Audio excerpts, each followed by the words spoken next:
गोपाल राधे श्री राधे राधे गोविंद गोविंद राधे राधे राधे गोविंद। प्रेम से बोले सभी ताली सेवा करते हुए गोविंद। जय हो प्यारे।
बोले श्री वृंदावन बिहारी लाल की जय। श्री सद्गुरुदेव भगवान की जय। अपने अपने माता पिता की जय। तीर्थ स्थल की जय। गंगा मैया की जय। यमुना मैया की जय। श्री हनुमत लाला की जय। गिरिराज धरण की जय। जय जय श्री राधे। आकारण करना वर्णाले भक्तवांछा कल्पतरु भगवान की भक्तिमयी स्वरूपा श्रीमद् भागवत कथा कथा ज्ञान यज्ञ। यहाँ पर आए हुए सभी भक्तजन बंधुजन गंधर्वजन पितृगण और भक्तिमती माताएं, आप सभी को मेरा जय श्री कृष्ण सीताराम। सच्चिदानंद रूपा विश्वोत्पत्त्यादिहेतवे तापत्रे विनाशाय श्रीकृष्णाय वयं नमः। यं प्रवचन्तमनुपेतमपेतकृत्यं द्वैपायनो विरहकातर्वाजुहाव। पुत्रेति तन्मयतया तर्वो अभिनेदुस्तं सर्वभूतहृदयं मुनिमानतोऽस्मि।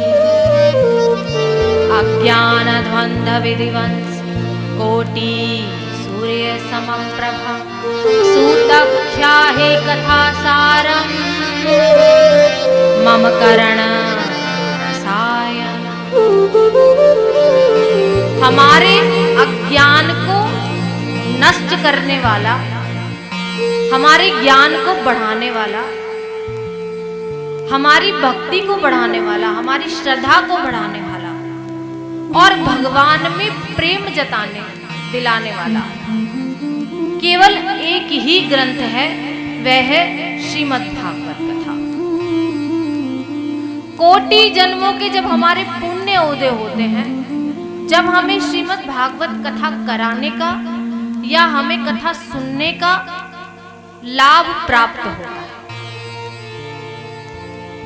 कोटि जन्मों के जब हमारे पुण्य उदय होते हैं और भगवान का नाम लेना हमारे सारे जीवन के अंधकार को दूर कर देता है।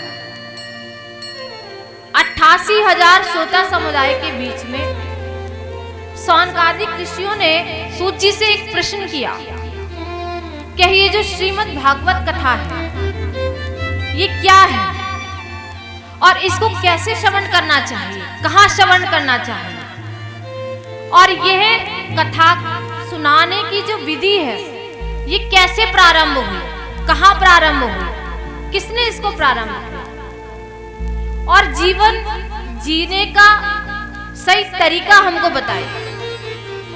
तो सूत जी ने कहा, श्वेताओं तुमने बहुत अच्छा प्रश्न किया है। हमारे ज्ञान अंधकार का नाश करने वाली श्रीमद् भागवत कथा है। जो श्रीमद् भागवत कथा राजा परीक्षित जी को श्री सुखदेव जी ने सुनाई। क्यों सुनाई और क्यों श्रीमद् भागवत कथा सुनने की परंपरा ही 7 दिन में है, और ये सुखदेव जी को श्राप कैसे लगा, राजा परीक्षित जी को श्राप कैसे लगा, और सुखदेव जी तो विरक्त रक्त महात्मा है, वो तो कहीं रुकते ही नहीं है। जितनी देर में गऊ धोई जाती हैं इतनी देर श्री सुखदेव जी रुकते हैं, इससे ज्यादा श्री सुखदेव जी कहीं रुकते ही नहीं है। तो श्री सुखदेव जी ने ये कथा कहाँ सुनाई है राजा परीक्षित जी को और क्यों सुनाई है, और इसमें किस किस का वर्णन है ये आप हमें श्रवण कराइए, और कैसे कैसे मनुष्य इस कथा सुनने से तर सकते हैं, कैसे कैसे मनुष्यों का उद्धार हो सकता है। तो सूत जी कहते हैं आपने बहुत ही अच्छा प्रश्न किया है। एक बार जब देवलोक में भी, ये देव दुर्लभ कथा है, ब्रह्मा जी को आश्चर्य हो गया था कि श्रीमद् भागवत कथा इतनी श्रेष्ठ है कि ये राजा परीक्षित जी को श्रवण कराई जा रही है।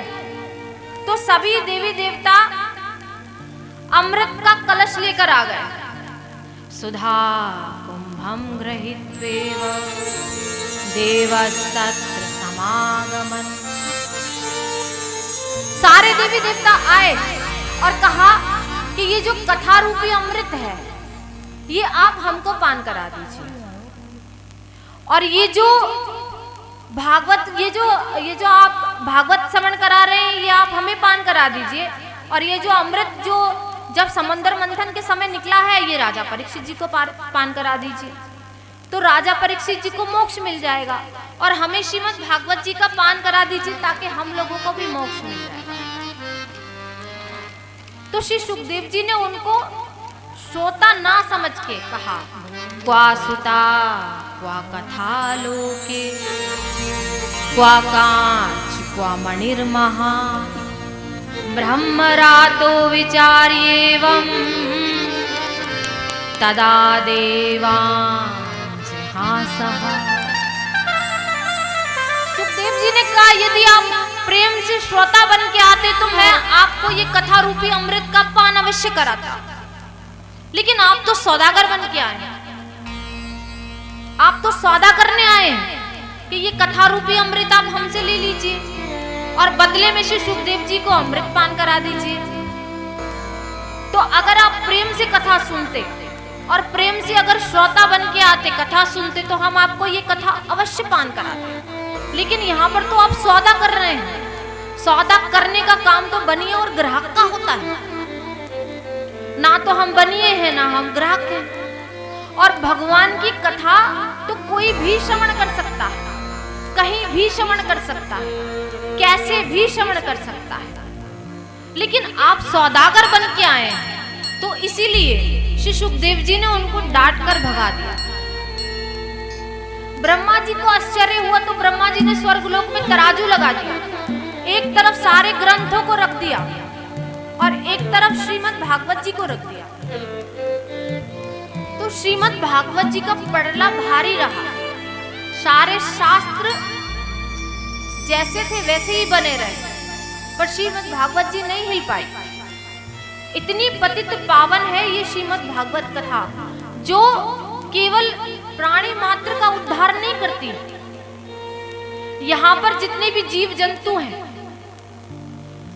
और धुंधकारी जैसे प्रेत का भी, प्रेत पीड़ा विनाशिनी है।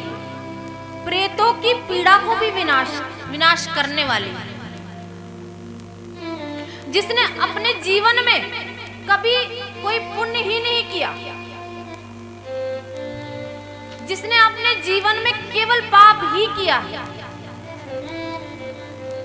उसको भी श्रीमद् भागवत जी तारने का, मुक्ति प्रदान करने का दायित्व रखती है।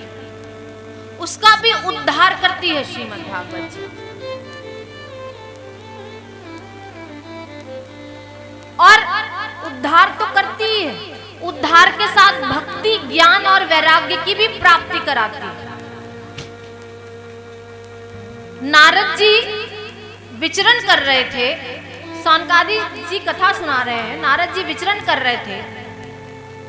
तो नारद जी ने सोचा कि देखकर आए, जब से भगवान गए हैं हमारे तीर्थों में क्या हो रहा है, तीर्थों का हाल पता करके आए और देखकर आते हैं कि भगवान ने अपने यमुना पुलिन के ऊपर अनेकों लीलाएं आदि की हैं। तो अब यमुना जी का दर्शन करके आए, वृंदावन का दर्शन करके आए, देखकर आए।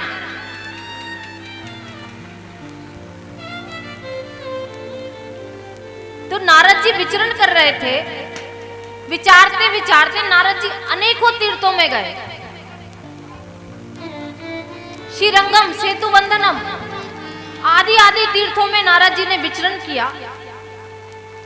तो विचारते विचारते नारद जी को कहीं शांति नहीं।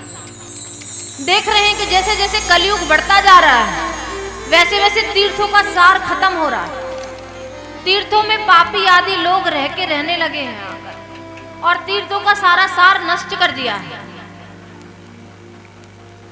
नारद जी यह सोचते सोचते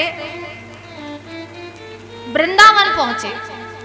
जब नारद जी वृंदावन पहुंचे तो देखा कि बहुत सारी युवती बैठी हैं और उन युवतियों के साथ और भी दो उनके अचेत अवस्था में दो पुरुष उनके सामने लेटे हैं। वो युवती रो रही है, बार बार उन दो पुरुषों को वो जीवित करती है, बार बार उनको उठाती है, बार बार वे लेट जाते हैं। नारद जी ने सोचा कि ये स्त्रियां हैं, स्त्रियों का समुदाय है, हम पुरुष हैं, हम इनसे क्यों बोले। स्त्रियां आपस में बात कर रही होती हैं तो हमें पुरुषों को नहीं बात करनी चाहिए। इसलिए नारद जी आगे जाने लगे। तो भक्ति माता ने कहा, भो भो साधु शनम चिष्ठ मा चिंता विनाशय दर्शनम तजलोकस्य सर्वथा हरि परम। अरे साधु रुकिए, ठहरिए। साधु महाराज, आपका तो दर्शन करने से ही जीव मात्र का उद्धार हो जाता है। जैसे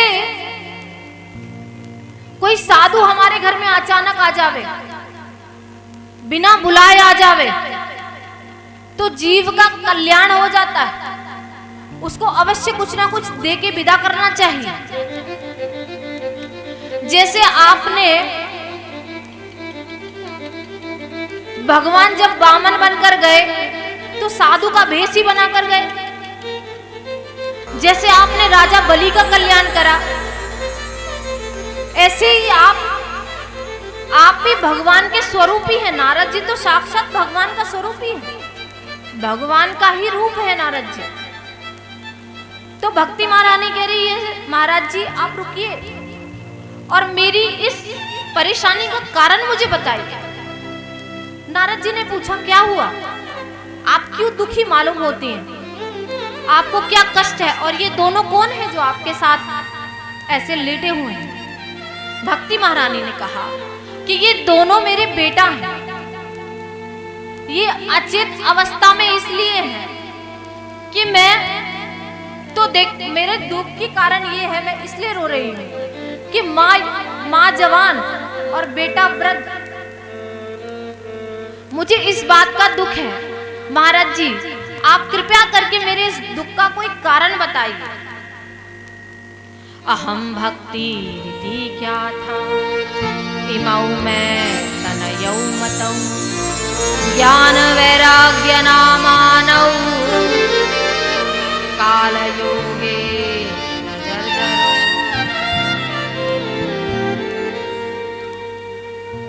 अहम पृथ्वी यतो ज्ञात्वा सर्वता मामिति, पुष्करं च प्रयागं च काशीं गोदावरीं ततः, हरिक्षेत्रं कुरुक्षेत्रं श्रीरंगं सेतुबन्धनम्, एवमादेषु तीर्थेषु ब्रह्ममाणा दस्तः। अनेकों अनेकों तीर्थों में मैं गई हूँ,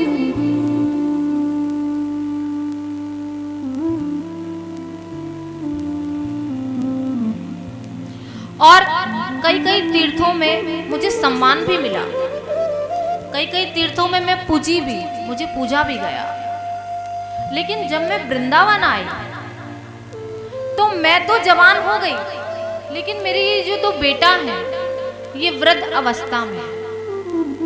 धन्यम वृंदावनम तेनैव भक्ति निर्दयति यत्र च। मैं तो जवान हो गई, लेकिन मेरे बेटा दोनों वृद्ध हैं, मुझे ये दुख है। आप मेरे इस दुख का कारण बताइए। नारद जी ने कहा, भक्ति महारानी आप तो साक्षात हरिप्रिया हैं, भगवान आपके हृदय में विराजमान रहते हैं। जिसके हृदय में भक्ति रहती है, साक्षात भगवान उसके हृदय में आकर विराजमान हो जाते हैं। आपको तो चिंता करने की कोई आवश्यकता ही नहीं है। अरे आप तो साक्षात हरि की अंग में रहती हैं, विराजमान रहती हैं, हरि के दिल में रहती हैं। आप क्यों चिंता करती हैं? कहा कि बस मेरे दुख का यही कारण है कि मेरे बेटे वृद्ध हैं। नारद जी ने कहा, आप चिंता मत करिए, मैं आपके इस दुख का कारण अवश्य ढूंढूंगा। और नारद जी चिंता करते हुए घूम ही रहे थे कि उनके चारों भैया सनक सनंदन आदि सनत कुमार उनको मिल गए। और जब नारद जी का ये मुख देखा तो सनक सनंदन सनाद आदि कुमार ने कहा कि आपका मुख तो ऐसे लगता है जैसे कि किसी का सारा धन चला गया हो, रात्रि ही रात्रि में किसी का सब कुछ चला गया हो। आप तो ऐसे दुखी मालूम होते हैं। अरे साधुओं को तो कभी दुख होना ही नहीं चाहिए। विरक्त महात्माओं को क्यों दुख होना चाहिए? आपने तो कभी अपने लिए कुछ बनाया ही नहीं है नारद जी, आप तो कहीं ठहरते भी नहीं हैं। आप तो दिन भर नारायण नारायण नारायण करते रहते हैं। लेकिन आज आप इतना चिंता क्यों कर रहे हैं? और ये चिंता का कारण क्या है, यह बताइए। नारद जी ने कहा कि मेरी चिंता का कारण यह है कि भक्ति महारानी बहुत परेशान है, और उनके जो दोनों बेटा हैं ज्ञान और वैराग्य, वो भी अचेत अवस्था में है। आप उसके लिए कोई मुझे उपाय बताइए। सनकादिकों ने कहा कि आप क्यों चिंता कर रहे हैं? बोले मेरी चिंता का कारण ये है कि मैंने उनको अनेकों ग्रंथ सुना दिए, अनेकों पाठ सुना दिए, गीता पाठ मुहुर मुहुर। मैंने गीता जी का पाठ उनको बहुत बार सुना दिया, लेकिन थोड़े से चेत में आते हैं और फिर लेट जाते हैं। तो आप उनके दुख का कारण मुझे बताइए।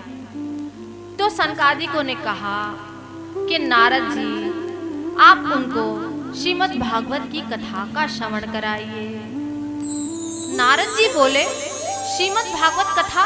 लेकिन मैंने जो इतने उपनिषद, इतने शास्त्र मैंने सब सुना दिए, 18 पुराण मैंने सुना दिए, तो वो चेत नहीं हुआ कि श्रीमद् भागवत से क्या होने वाला है। सनकादिकों ने कहा, आप यही तो नहीं जानते, श्रीमद् भागवत ही एक ऐसा ग्रंथ है जो अनेकों पापों से हमको तार देता है, अनेकों पापों से हमें मुक्ति दिला देता है। प्रेत की पीड़ा को विनाश करने वाली है श्रीमद् भागवत कथा। तो नारद जी ने कहा, ये श्रीमद् भागवत का आयोजन कहाँ करा जाए, कैसे करा जाए? बद्री विशाल में करा जाए, क्योंकि अगर हम भागवत कथा कहीं तीर्थ स्थल में कराते हैं तो उसका और लाभ होता है। जैसे किसी कार्तिक के महीने आदि किसी महीनों में कराते हैं तो उसका और लाभ होता है। जैसे सावन में कराते हैं तो हमें दुगना चौगना फल देती है। कार्तिक में कराते हैं तो कार्तिक मास की तो महिमा ही बहुत अनूठी है, उसका तो हम जितना वर्णन करें उतना कम है। और कार्तिक मास में तो कहते हैं कोई मुहूर्त भी नहीं देखना चाहिए, ये कार्तिक का महीना इतना शुभ होता है। तो आप चिंता मत करिए। नारद जी ने कहा, बद्री विशाल में तो बहुत ठंड रहती है, अगर हम वहां पे ये कथा कराते हैं तो वहां पे तो गिने चुने लोग ही आएंगे। हम तो चाहते हैं कि ये कथा जिसके कान में जावे, केवल कराने वाले का लाभ नहीं होता है, कथा जो सुन रहा है उसका भी लाभ होता है। और जो यहाँ पर नहीं है, भूत प्रेत आदि के रूप में है, जीव जंतु है, ये वृक्ष है, इनमें भी जीव है, अगर ये भी ये कथा सुन रहे हैं तो इनका भी उद्धार हो रहा है। तो हम चाहते हैं कि जितने से जितने लोग आवे और इस कथा का श्रवण करें, हम चाहते हैं कि आप उतने लोग इकट्ठा करें। तो नारद जी ने कहा कि कहाँ पे ये कथा करानी चाहिए, आप हमें अच्छा सा स्थल बताइए। एक भजन गा लेते हैं, संतन के संग लाग रे तेरी अच्छी बनेगी, संतन के संग लाग रे तेरी अच्छी बनेगी,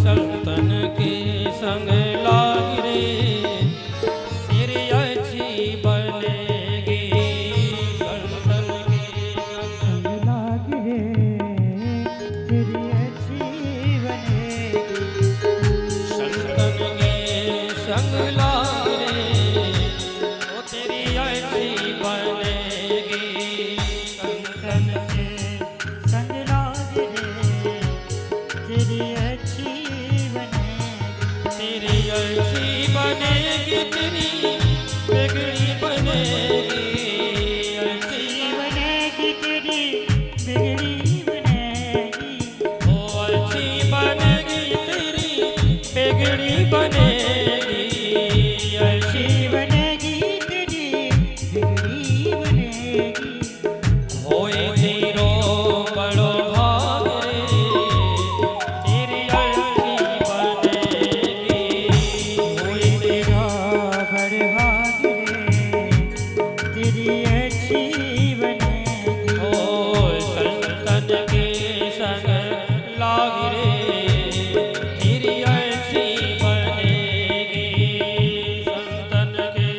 संग लाग रे ओ तेरी अच्छी बनेगी।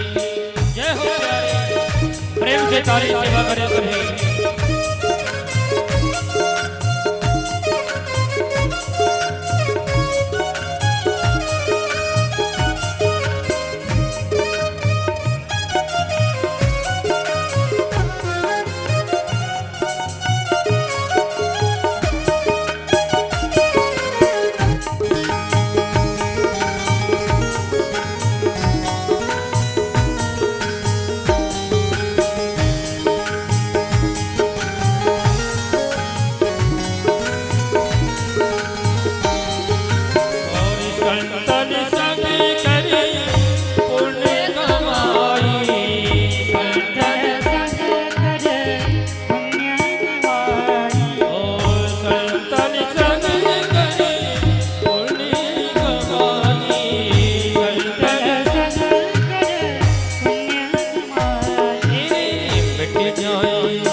से बोले सभी अच्छी बनेगी।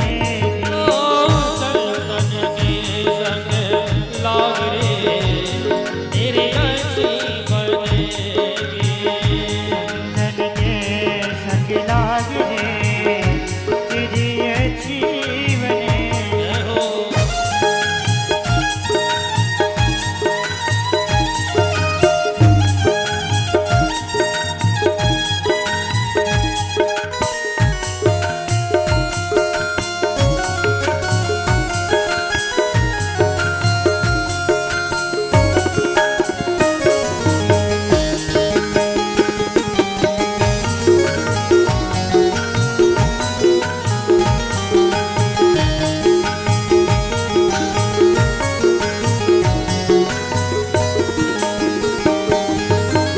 द्रौपदी की बन गई प्रहलाद जी की बन गई।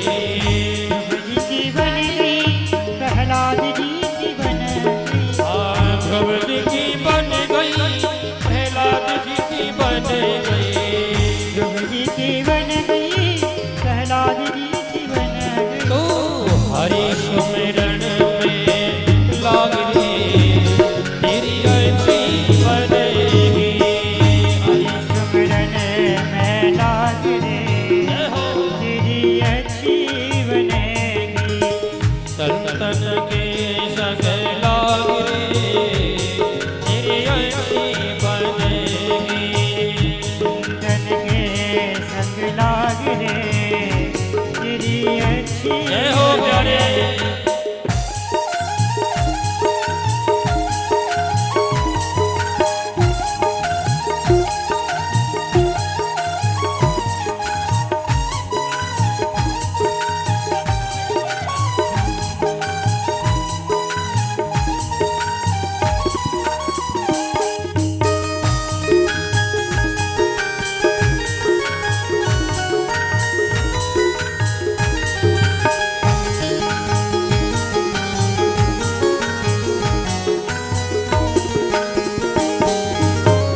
कागा से तो ही हंस करेंगे। कागा से तोहे हंस करेंगे। तोहे हंस करेंगे तोहे हंस करेंगे। हंस करेंगे तोहे हंस करेंगे। और कागा से तो ही हंस करेंगे। कागा से तोहे हंस करेंगे। तेरे मिट जाए मोर के दाग रे तेरे अच्छी बनेगी।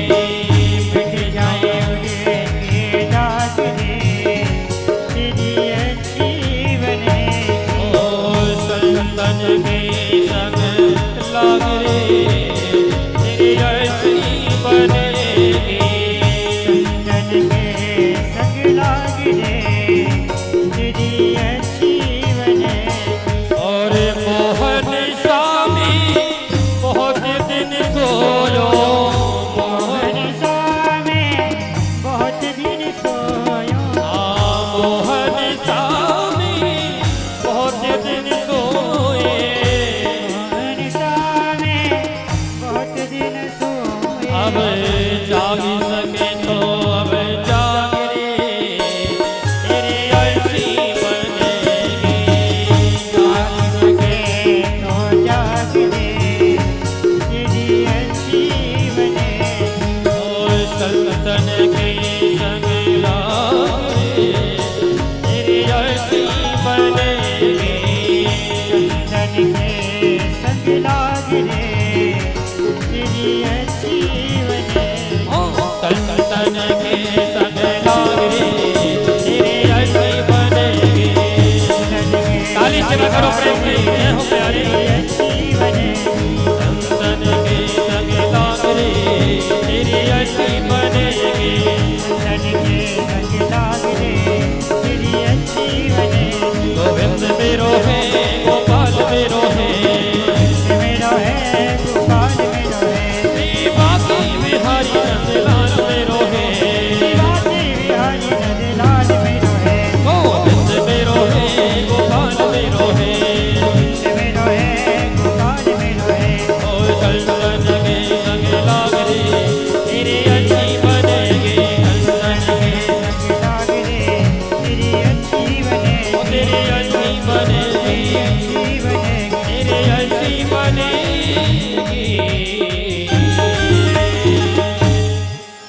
बोले शंकर भगवान जय वृंदावन बिहारी लाल की जय हो।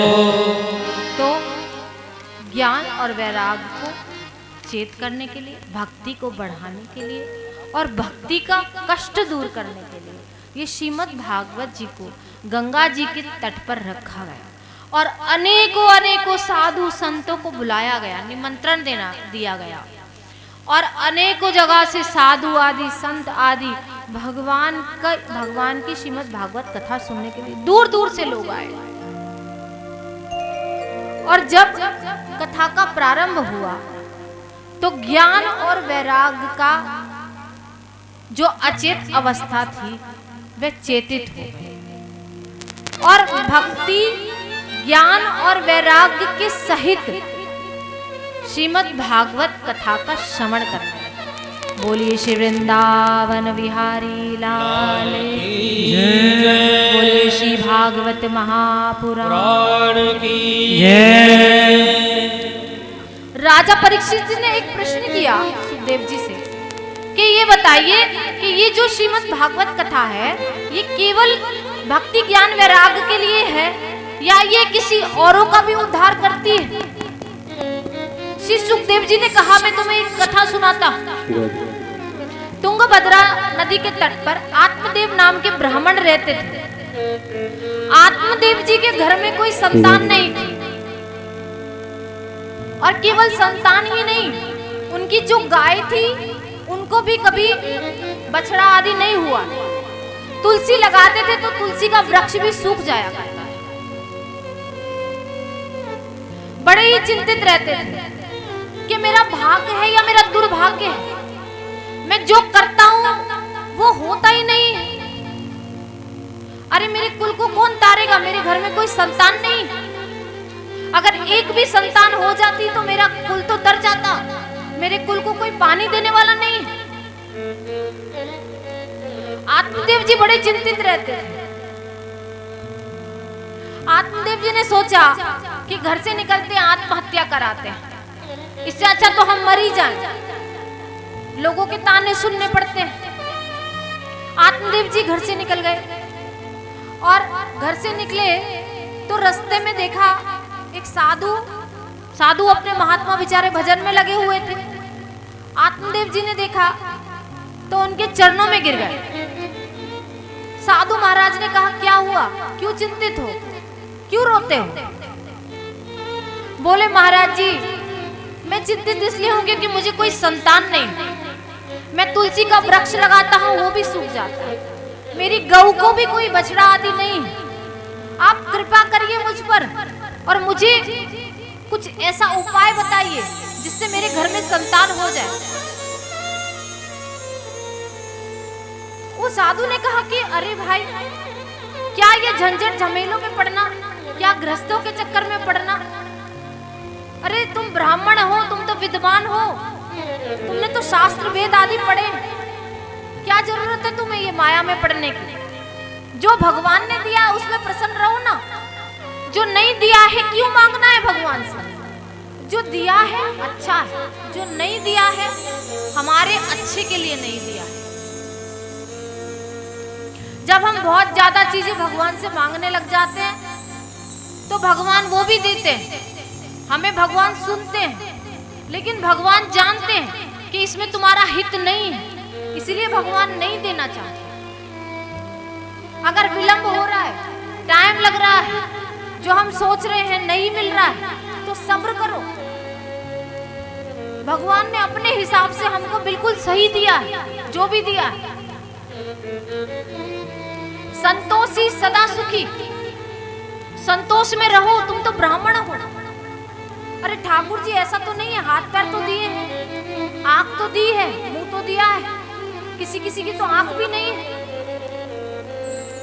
किसी किसी के तो हाथ पैर भी नहीं है। और तो छोड़ो, कोई लोग तो ऐसे हैं कि माँ बाप का पता ही नहीं है, अनाथ आश्रम में रह रहे हैं, उनको पता ही नहीं है कि कहाँ जन्म हुआ, कहाँ पैदा हुए, कौन उनका माँ बाप, वो भी तो जी रहे हैं। उनसे तो अच्छे हैं कि भगवान ने हमें हाथ पैर दिए, हम बोल सकते हैं, खा सकते हैं, पी सकते हैं, अपने परिवार जन के लिए हम जी सकते हैं, अपने परिवार जन के लिए कुछ कर सकते हैं। भगवान ने लिखा पढ़ा दिया, भगवान ने माता पिता दे दिए, इससे ज्यादा और ठाकुर जी से उसका शुक्रिया अदा करो।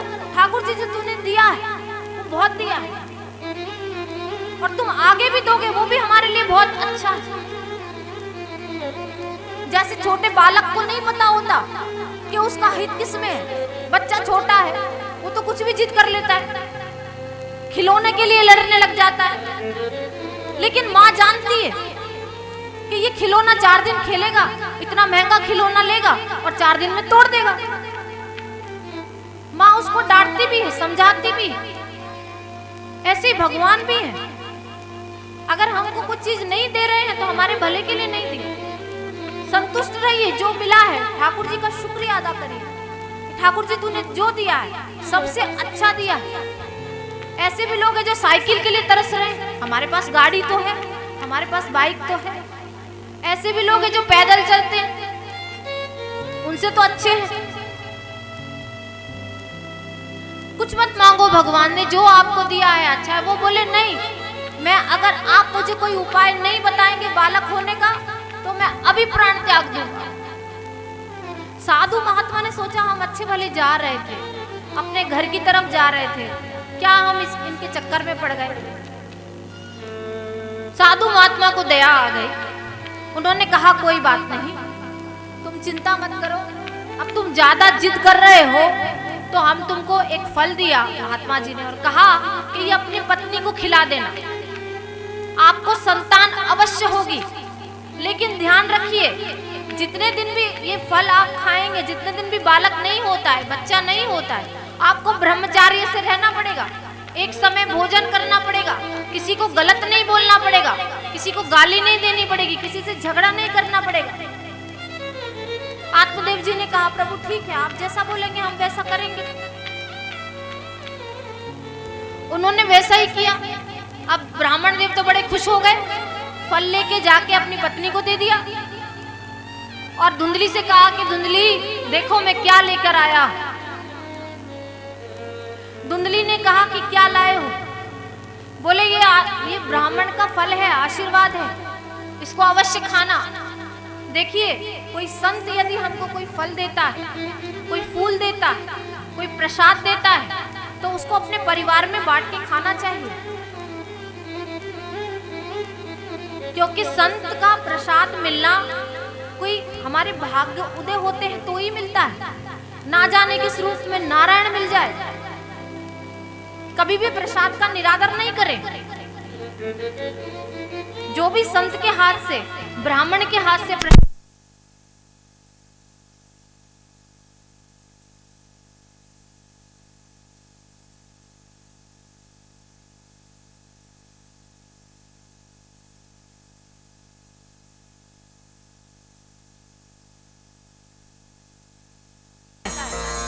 कहीं जादू मंत्र तो नहीं कर दिया मेरे ऊपर, मुझे कुछ हो तो नहीं जाएगा ये फल खाने के बाद। उसकी पड़ोसन ने बहुत समझाया लेकिन उसके दिमाग में कोई बात घुसी नहीं। अब तो धुंधली बात दिमाग सोच ही रही थी तो इतने में उसकी बहन आ गई और सारी हाल समाचार धुंधली ने अपनी बहन को बताया। धुंधली बोली कि 12 वर्ष तक श्री सुखदेव जी अपनी माँ के गर्भ में रहे थे, कहीं ऐसा तो नहीं है कि ये बालक मेरे गर्भ में ही रह जाए, और अगर ये यदि मेरे गर्भ में रह गया तो अगर गांव में आग लग गई तो मैं तो भाग भी नहीं पाऊंगी, मैं तो दौड़ भी नहीं पाऊंगी, मैं तो काम आदि नहीं कर पाऊंगी, मैं तो कुछ नहीं कर पाऊंगी। धुंधली ने ये सारी बातें अपनी बहन को कही तो बहन ने कहा कि देख तेरे घर में खाने वाले की कमी है, तेरे घर में खाने वाले बहुत हैं, मेरे घर में खाने वाले की कमी है, और मैं गर्भ से हूं, मुझे बालक होने वाला है, तो तू ऐसा कर कि ये जो मेरा गर्भ बालक है ये तू ले लेना। तो धुंधली बोली बहन इस फल का क्या करूं, अब ये संत ने दिया है, इस फल का क्या करूं। बोले इसको अपनी गैया को खिला दे, तेरी गैया को भी तो कोई संतान नहीं होती। देखते हैं साधु महात्मा ने साधु महात्मा का कितना प्रभाव है, कुछ ना कुछ तो बालक बच्चा होगा, तो इसका मतलब इस फल का कुछ ना कुछ असर होगा। धुंधली ने ऐसा ही किया, वो कपड़ा बांध के पेट पे रहती रही, कह दिया आत्मदेव से कि मैं गर्भ से हूं, और वो जो फल था वो अपनी गऊ को खिला दिया। आत्मदेव जी तो बड़े प्रसन्न हो गए कि चलो कैसे ना कैसे घर के हमारे घर में बालक तो आएगा, बच्चा तो आएगा। वे तो अपना दिन भर भजन करते रहते थे, भगवान का नाम लेते रहते थे। कुछ समय बीते तो उसकी बहन को, धुंधली की बहन को बच्चा हुआ, और लाकर वो बच्चा धुंधली को दे दिया, और उसने सबको कह दिया कि मुझे तो बालक हुआ है, बालक हुआ। आत्मदेव जी ने सारे गांव में निमंत्रण दे दिया, सभी गांव वाले खुश हो गए, दूर दूर से सब लोग आने लगे कि इतने समय के बाद आत्मदेव जी के आज बालक हुआ है। और आश्चर्य की बात देखिए कि थोड़े समय के बाद वो जो गाय थी जिसको फल खिलाया था, वह गाय को भी बालक हुआ, और बालक बिल्कुल पुरुष जैसा, बस केवल कान जो थे वह गाय के। गाय के गर्भ से तो हुआ था, लेकिन इंसान हुआ था। सभी आश्चर्य हो गए कि भाई भगवान देता है तो छप्पड़ फाड़ के देता है, या तो किसी को देता ही नहीं है, पर देता है तो इतना देता है। देखो कहा तो आत्मदेव जी के एक भी बालक नहीं था, अब दो बालक हो गए। आत्मदेव जी की तो कोई खुशी का ठिकाना नहीं था। आत्मदेव जी ने दूर दूर से ब्राह्मणों को बुलाया, संतों को बुलाया, प्रसाद आदि खिलाया, और अब जब नामकरण करने लगे तो धुंधली ने कहा कि मेरा बेटा है, मेरा नाम धुंधली, तो इसका नाम धुंधकारी होना चाहिए। आत्मदेव जी ने कहा ठीक है, जैसी तुम्हारी इच्छा, अगर अपने मन से नाम रखना चाहती हो तो रख लो, लेकिन नाम की विधि होती है। जब बालक जिस समय हुआ है उस समय किस ग्रह नक्षत्र है, क्या मूलांक है, सब चीज देखी जाती है, तब बालक का नाम रखा जाता है। और यदि उस नाम से हम बालक को पुकारते हैं तो उसका यश कीर्ति बढ़ती है। अपने आप कभी भी मन से कुछ भी नाम नहीं रख लेना चाहिए, क्योंकि नाम का हमारे जीवन पर बहुत प्रभाव पड़ता है। कोई अपनी बेटी का नाम केकई रखता है? नहीं रखता। कोई अपने बेटे का नाम रावण रखता है? नहीं रखता। कोई अपने बेटे का नाम कुंभकर्ण रखेगा? नहीं रखेगा, क्योंकि जानते हैं कि नाम का कितना बड़ा प्रभाव होता है। अरे नाम लेने से तो अजामिल की मुक्ति हो गई। अजामिल जिसने जीवन में कभी कोई पुण्य किया ही नहीं था, केवल पाप ही करता था, लेकिन अंत में उसने अपने छोटे बेटे का नाम नारायण रख दिया, और दिन भर अपने बेटे को पुकारता रहता था, नारायण नारायण नारायण नारायण, नारायण खा लो, नारायण पी लो, नारायण बैठ जाओ, नारायण आ जाओ, नारायण बैठो। वो नारायण नारायण करके उसका उद्धार हो गया।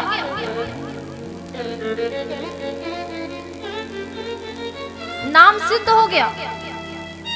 कैसे भी करके भगवान का इस जिह्वा से नाम निकलना चाहिए। कैसे भी करके भगवान का नाम सुनना चाहिए। हमारी वाणी से कैसे भी भगवान का नाम निकले। तो धुंधकारी का नाम धुंधकारी हुआ, और वे जो गाय का बच्चा था उसका नाम गोकर्ण। गोकर्ण पंडितो ज्ञानी, धुंधकारी च महाखला।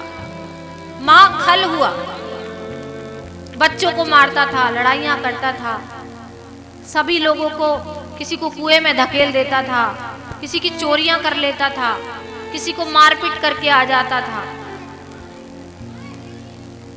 आत्मदेव जी बड़े दुखी हुए, बोले इससे तो अच्छा हमारे संतान होती नहीं तो अच्छा था, कम से कम हम सुख से तो जी रहे थे, लेकिन ये क्या कर रहा है, इसने तो हमारा सारा नाम ही खराब कर दिया।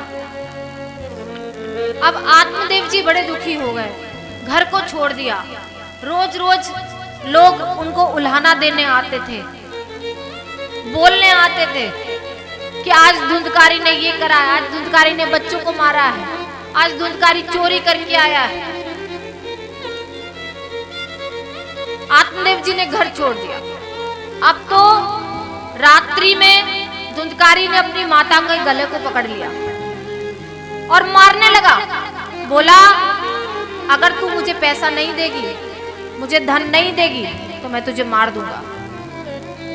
धुंधली बोली, मेरे पास कुछ भी नहीं है। अरे तू कुछ तो सोच, मेरे पति भी चले गए हैं। औरत का सहारा उसका पति होता है। बेटा ना हो, बेटी ना हो, औलाद ना हो, औरत जी लेगी, लेकिन पति हो तो जीवन कट जाता है। दोनों पति पत्नी का रिश्ता ही ऐसा बनाया गया है कि दोनों का जीवन कट जाएगा, लेकिन अकेले जीवन काटना बड़ा कठिन है। पुरुष के लिए भी कठिन है, स्त्री के लिए भी कठिन है। चाहे कितने भी रिश्तेदार हो, कितने भी भाई बंधु हो, कितनी भी बहन भैया हो, लेकिन जैसे ही यदि आदमी मर जाता है तो ससुराल औरत का रहना बड़ा भारी पड़ जाता है। अब वो उसका घर नहीं रह जाता, उसको उस घर की दृष्टि से नहीं देखा जाता, बहू की दृष्टि से नहीं देखा जाता। अगर औरत की स्त्री, आदमी की स्त्री मर जाए तो आदमी का ससुराल खत्म हो जाता है, कोई नहीं पूछता उसको। औरत है तो आदमी को पूछा जा रहा है, आदमी है तो औरत को पूछा जा रहा है। कहा कि मेरे पास तो कुछ भी नहीं है, मेरे पति भी मुझे छोड़कर चले गए, और तू संतान, तू मेरे ऐसा दुष्ट पैदा हुआ है कि तू भी मुझे मार रहा है। धुंधली ने सोचा कि इसके हाथों से रोज मार खाने से अच्छा है। कोई माँ नहीं चाहती है कि उसका बेटा उसको मारे और माँ मार खाए, गाली खाए, कोई माँ नहीं चाहती है। उसने कहा कि मैं चाहती, अच्छा इससे तो अच्छा मैं मर ही जाती हूँ, इसके हाथ से मार खाने से अच्छा, इसकी गालियां खाने से अच्छा है रोज। धुंधली ने कुआं में कूद के आत्महत्या कर ली। अब धुंधकारी अकेला रह गया। पहले दुष्ट तो था ही, अब तो और दुष्ट बन गया। अब उसको कोई रोकने टोकने वाला नहीं, कोई कुछ कहने वाला नहीं। अब तो उसने क्या किया कि जिन अभद्र स्त्रियों के पास में जाता था उनको लाकर अपने घर में ही रख लिया। 5-5 वेश्याओं को अपने घर में रखा और वही उनके साथ रहने लगा। कभी चोरी करके लाता, कभी डाके डाल के लाता। तो एक दिन राजा के महल में चोरी करके आया, और राजा के महल में चोरी की तो इतनी शराब पी के वो, उसको कुछ नशे में होश नहीं था। उन स्त्रियों ने विचार किया कि आज तो ये बहुत मोटा हाथ मार के लाया है, और अगर राजा के सैनिक इसको ढूंढते हुए आ गए तो इसको तो साथ में मारेंगे, हम लोगों को भी साथ में मार देंगे। तो क्या करना चाहिए? बोले कि आज इसको ही मार देते हैं, ना ये होगा ना कोई इसको ढूंढेगा। बुरे काम के नतीजे बुरे ही होते। इंसान सोचता है कि आज हमको कोई नहीं देख रहा है, हम बुरा कर लेते हैं, लेकिन ये ध्यान रखिए, कोई नहीं देख रहा है तो क्या हुआ, ठाकुर जी सब देखते हैं। अगर एक चींटी को भी मारा है तो ठाकुर जी देख रहे हैं। किसी को जीवन और मृत्यु देने का अधिकार हमारा नहीं है, वो ठाकुर जी का है। उसने सोचा मैंने बुरे काम तो बहुत करे हैं, मैं बच जाऊंगा, नहीं बच पाएगा। धुंधकारी को उन स्त्रियों ने गरम गरम जलते हुए अंगारे धुंधकारी के मुख में डाल दिए, और धुंधकारी का गोविंदाय नमो नमः हो गया। थोड़ी कथा को जल्दी बढ़ाएंगे और कल 12 बजे से पुण्य ही कथा प्रारंभ करेंगे, क्योंकि आज कलश यात्रा थी तो इसलिए थोड़ा विलंब हुआ है। तो धुंधकारी का कल्याण हो गया। और गोकर्ण जी जो कि तीर्थ में भ्रमण कर रहे थे, जब गोकर्ण जी को पता चला तो उन्होंने अपने हाथ से अपने भाई का देहादि संस्कार किया, लेकिन धुंधकारी की मृत्यु नहीं हुई। और धुंधकारी के लिए गोकर्ण जी ने श्रीमद् भागवत की कथा रखी, कथा सुनाई, धुंधकारी को कथा श्रवण कराई। तो धुंधकारी प्रेत तो कहीं रुक नहीं सकते, हवा के भाव से चलते। तो धुंधकारी बांस की गांठ में जाकर बैठ गए। पहले दिन की कथा हुई, पहली गांठ टूट गई, दूसरे दिन की कथा हुई, दूसरी गांठ चटकी। ऐसे करते करते 7वें दिन की जब कथा हुई तो धुंधकारी दिव्य रूप धरो जातक, दिव्य रूप धर के प्रकट हो गया। 4 हाथ थे, मोर मुकुट लगा रखा था, पीतांबर पहना हुआ था, उसका जो रूप स्वरूप था वो भगवान जैसा, क्योंकि भगवान की कथा श्रवण करिए। देखिए, जो 7 दिन भगवान की कथा श्रवण करता है, कथा भागवत में बैठ के जो 7 दिन भगवान की कथा श्रवण करता है, वो जो मांगता है भागवत जी उसको वो प्रदान करती है। और यदि वो जो कुछ नहीं मांगता तो भागवत जी उसको मोक्ष प्रदान करती है। ये भागवत जी आपकी मन इच्छा को पूरी करने वाली है। आप 7 दिन श्रद्धा से कथा सुनिए और देखिए भागवत जी की कृपा से आप लोगों के जीवन में कितना बड़ा परिवर्तन होगा। बोलिए श्री भागवत महापुराण की जय। तो आज अपनी वाणी को यहीं विराम करते हैं, एक भजन गा लीजिए, फिर उसके बाद आरती।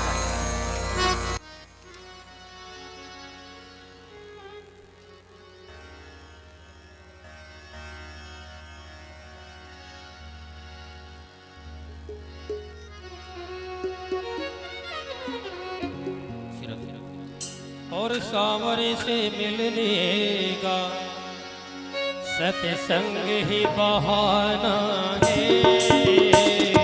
सावरे से मिलने का। ऐसे लेट करके नहीं भाई, बैठ जाओ, ताली से बगड़े तुम्हें। और सावरे से मिलने का सत्संग ही बहाना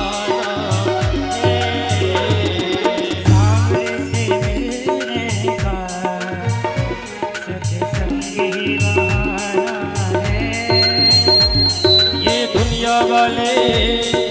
दुनिया वाले क्या जाने, मेरा रिश्ता पुराना है। दुनिया वाले क्या जाने, मेरा रिश्ता पुराना है। ये दुनिया वाले क्या जाने, मेरा रिश्ता पुराना है। दुनिया वाले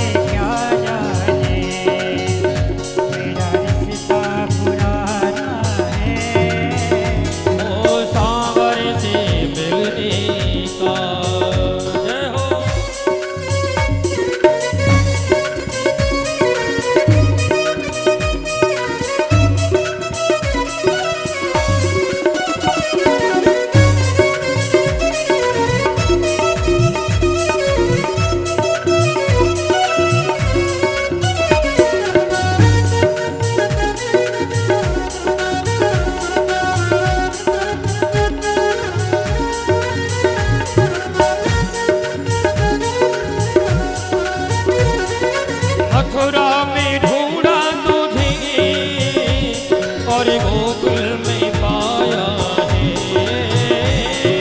मथुरा में ढूंढा तुझे गोकुल में पाया है। देखो ऐसे नहीं, एक बार सभी लोग खड़े हो जाएं और भजन के बाद में आरती होगी और खड़े होकर के मस्ती के साथ में झूम करके नृत्य करेंगे ठाकुर जी के सामने। मथुरा में ढूंढा तुझे और गोकुल में पाया है। मथुरा में ढूंढा तुझे गोकुल में पाया है। ओ वृंदावन की, ओ वृंदावन की और वृंदावन की गलियों में मेरी श्याम का ठिकाना है।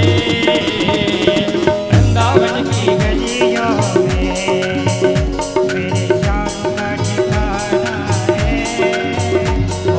श्याम जी से मिलने का सत्संग ही बहाना है। श्याम से मिलने का सत्संग ही बहाना है। जय हो प्यारे।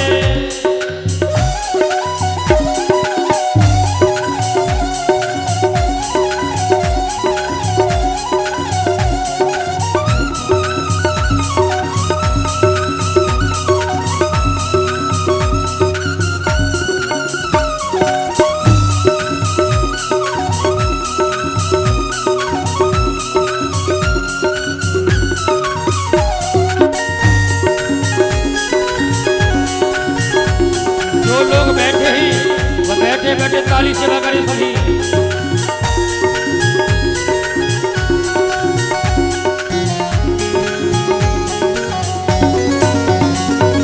बागों में ढूंढा तुझे मैंने फूलों में पाया है। बागों में ढूंढा तुम्हें फूलों में पाया है। बागों में ढूंढा तुझे मैंने फूलों में पाया है। बागों में ढूंढा तुम्हें फूलों में पाया है। आहा फूलों की कलियों में मेरी शाम का ठिकाना है। फूलों की गलियों में मेरे श्याम का ठिकाना है। कृष्ण जी से मिलने का सत्संग ही बहाना है। श्याम से मिलने का सत्संग ही बहाना। जय हो।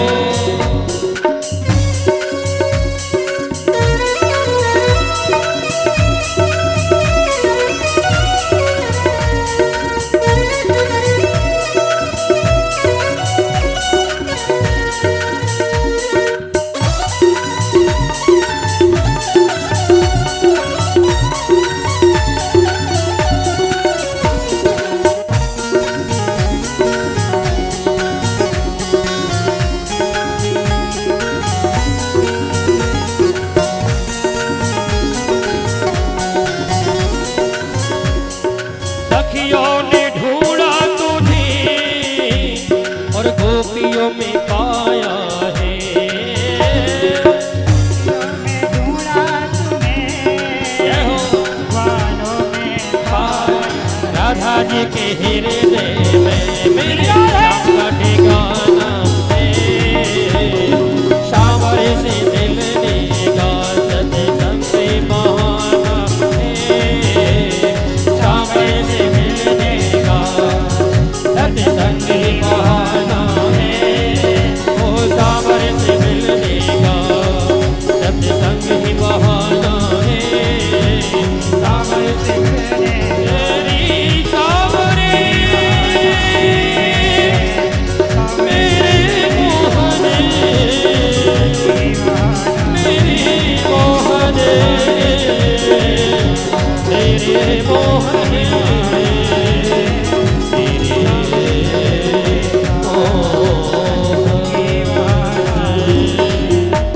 बोले भक्त वत्सल भगवान की। सभी खड़े हो जाएं, सभी लोग खड़े हो जाएं और भगवान की आरती करेंगे भाव से। ओम चंद्रमा मनसोजादिजो सूर्यो जायत श्रोत्राद्वायुष प्राणश मुख दग्निरजायत पितगुं कविः पजनम्बे अस्तु सवीरगुं सर्वगणगुं सुस्तये आत्मसने प्रजासने पशुशनिरोगशन्नभयशनिः अग्निः प्रजां बहुलाम्बे करोतुन्नं पयोर्यतो अस्मातु दत्त्वा। श्री बांके बिहारी तेरी आरती गाऊं।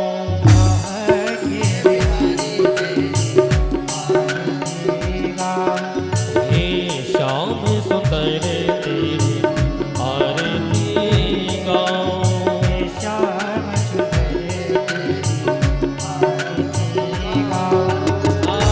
आरती गाऊं प्यारे तो तुमको रिझाऊं आरती गाऊं प्यारे तुमको रिझाऊं। तेरा घर बड़े प्यारे आरती गाऊं राधा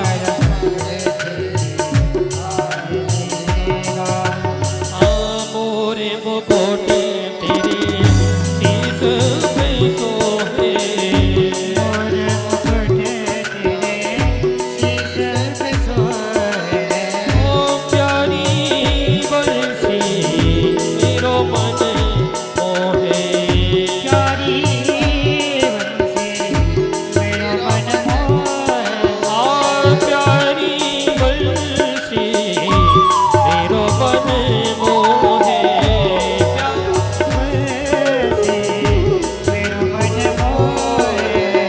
अरे या बंसी मैं तो बारी बारी जाऊं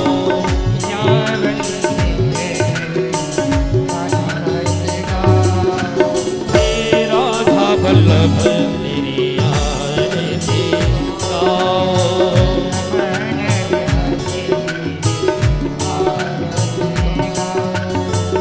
चरणों से निकली है गंगा प्यारी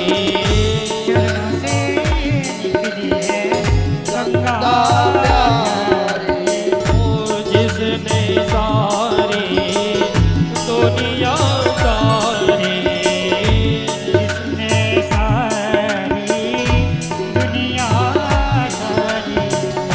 इन चरणों में मैं तो शीश नवाऊं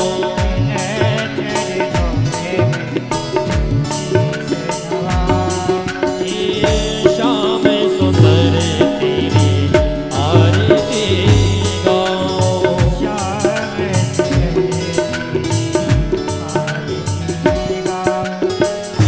काश अनाथ के नाथ आवे हो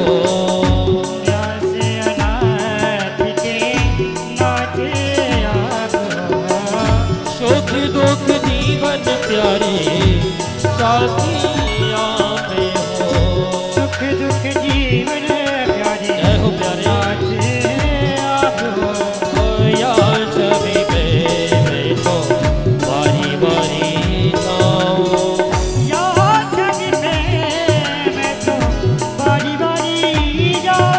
ए बाके बिहारी तेरी आरती गाऊं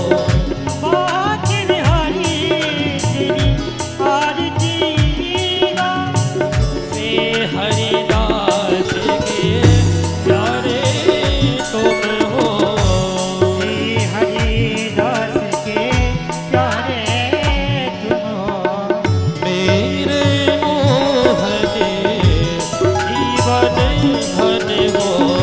मेरे मोहने जीवन धन हो मैं युगल छवि में बल बल जाऊं युगल छवि में बल बल जाऊं आगे बिहारी तेरी आरती गाऊं आगे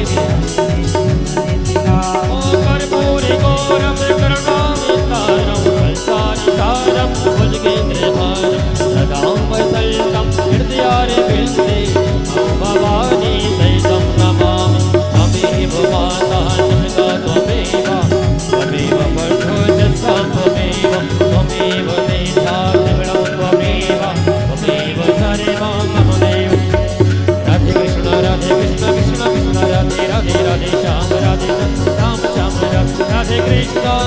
राधे कृष्ण